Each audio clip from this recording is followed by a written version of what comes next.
Hey guys, Reptile update. First, as you guys can see, the Reptile room, standard 3 tanks that were in there. Added another tank. Just a quick little update is I turned this chest into a Reptile stand. I took the doors off. All of my stuff that was in there came out, and now the leopard gecko has his own little stand. As you guys can see, this is the tank that my Guatemalan boa is going to be going into, but I decided not to because it was too small. So I put all my leopard gecko stuff in here, and he likes this tank a lot. Crickets are easy to find for him, and everything just goes great. I went to the pet store yesterday when I picked up all the stuff for my Guatemalan boa, which is now using my ball python. I picked up a new 75 watt day bulb today, and I picked up a new 75 watt red nighttime bulb, and I picked up a quickly, this is a really bright light. It's 150 watt. Yeah, 150 watts. What is it? Basking bulb as well. You guys can see the boa. He's right up there. He's sitting right there. Get a quick shot. Just look at the tank. Take you in. He's right there. Yeah, he's a good snake. He strikes at random, but other than that, he's tame. And then we've backed over here. So yeah, this is the new leopard gecko setup with this whole little jerry rig stand. Bearded Dragon's tank hasn't changed that much. I'm just making him a homemade tank that's a lot bigger, so that's going to be good for that. Picked up a new cricket keeper for him. The other one was getting kind of too small and crowded, so went out and bought a couple tubs. I think about like 4 of them. $2 per tub, so that's an awesome deal. Got that at the dollar store. Next, this is my crested gecko tank. Now, he's still got the UVB bulb. I took the moonlight away for the crested gecko because he doesn't need it. And I put it with my leopard gecko. So you guys can see, it's just in there. Little quick news flashes. The waterfall is gone. The waterfall was the humidity was 100% all day, all night, never dropped. So the crested gecko stopped eating, and he wasn't doing very well because the humidity was so high in this flexarium. But now the humidity is in the 80% range with just 2 water bowls in there, which is awesome. Being at room temperature, since he doesn't have a heating lamp, he just has a quickly show you guys right here. All he has is just a typical UVB bulb. And that's it. Then I went out today, or yesterday as well, and I bought 2 new tubs along with the other ones. This is for my ball python's food. It's a mouse, of course. I feed him live. Guatemalan boa eats frozen, so I just keep those in the freezer.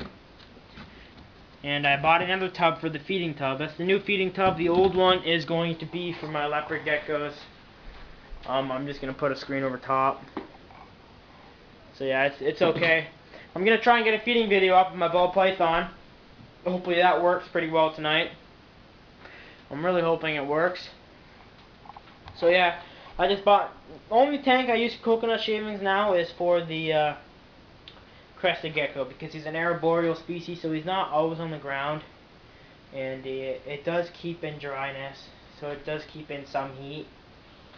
But going on to the Guatemalan's boa tank is just, I replaced the bedding. It was coconut in here for the ball python. Coconut's terrible, guys. I made a big mistake. I thought it was going to be great. Some guy at the pet store told me it was great.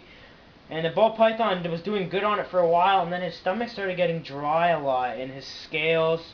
He didn't have scale rot or anything like that. It just kept getting really dry, and I was going to the tank and I was cleaning up, and I started feeling the coconut, right, and it felt really dry, so I took it out And I noticed I put him on aspirin for about 2 days now, and his stomach and sides are going way back to being like a soft leather, real soft leather like they used to be.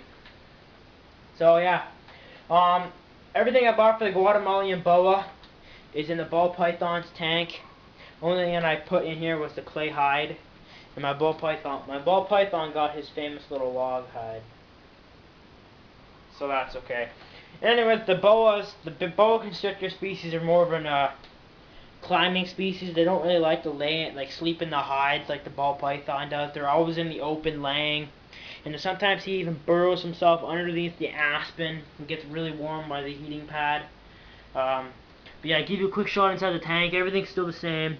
Temperatures are always like 88 degrees, lower than that, which is good because the boa constrictors like 85 to 95 degree temperatures.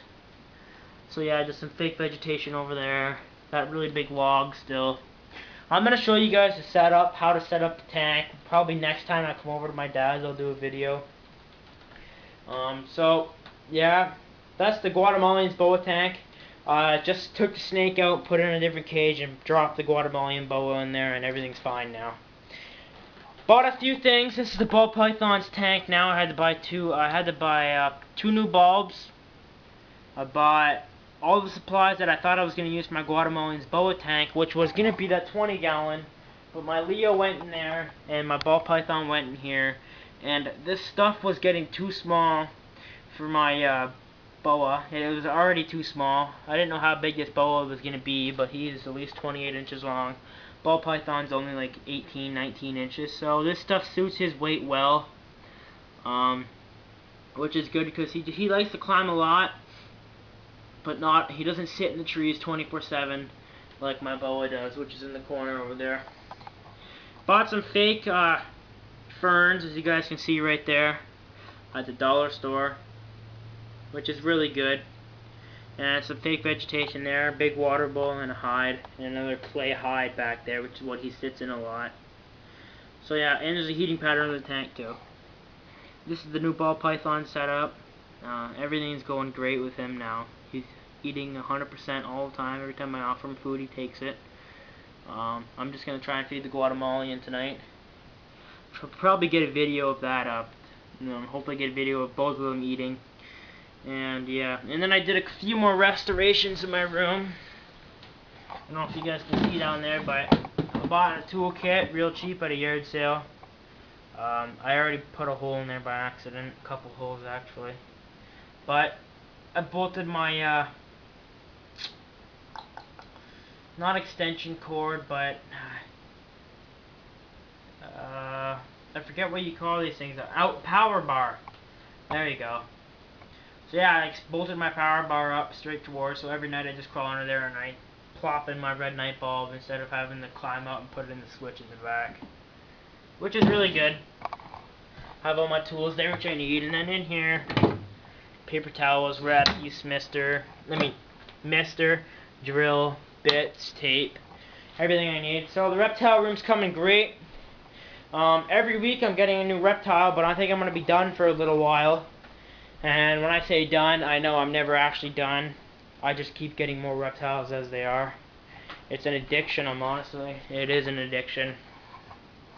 So, yeah guys, thanks for watching the update, the reptile room update. Go check out the new Guatemalan boa videos, boa setup part 1 and boa setup part 2. And make sure you guys comment, subscribe, and also subscribe back to your channel. I'm going to be doing a couple giveaways once I reach 500 subscribers. I'm going to do a giveaway. I'll mail the stuff to you. Shipping's on me. This is going to be a little reptile setup contest. People are going to enter their cages in a setup contest. I'll explain more. I'm going to dedicate a bit of like a 5-10 minute video on just that contest itself. I'll explain the rules. I'll explain stuff like that. I'll explain it all in one video, guys. Just make sure you guys check out my other videos, comment, and subscribe. Thanks, guys.